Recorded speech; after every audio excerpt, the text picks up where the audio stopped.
ኢትዮጵያዊ አንድነትን የምናሳይበት ሁላችንንም በአንድ ላይ የሚያሰባስበን የሐላባ ሴራ መንገሳ በዓል እነሆ ደረሰ።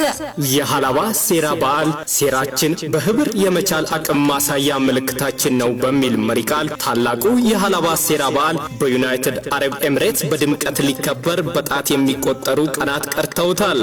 የሚመጣው ዲሰምበር 20 በአላይን ስፖርት ሌክስ ስቴዲየም ተጋባዥ ዞኑ ከፍተኛ አመራሮችና የባህል አምባሳደሮች ዲፕሎማቶች በተገኙበት በድምቀት ይከበራል።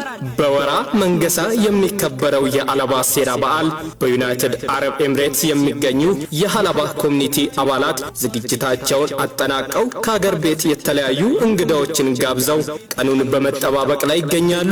በዱባይ የሚገኙ የሐላባ ተወላጆች በድምቀት የሚያከብሩት ሴራ መንገሳ በዓል በዘንድሮ ዓመት ታህሳስ ዲሰምበር 20 ሊከበር ታላቅ ቀጠሮ የተያዘ ሲሆን ሴራ በዓሉ በዩኔስኮ እንዲመዘገብ ሐላባና ወዳጆቿ በአገር ውስጥም ከሀገር ውጭ ከወትሮ በተለየ ለማክበር ከታችኛው መዋቅር እስከ ላይኛው መዋቅር ከፍተኛ እንቅስቃሴ በማድረግ ላይ ይገኛሉ። በዚህ መሰረት በተባበሩት አረብ ኤምሬት ዲሰምበር 20 ለሚከበረው መንገሳ በዓል እርሶም በእለቱ ተጋብዘዋል። እንኳን ለሐላባ ሴራ መንገሳ በዓል በሰላም አደረሳችሁ አደረሰን። ሴራችን በህብር የመቻል አቅም ማሳያ ምልክታችን ነው።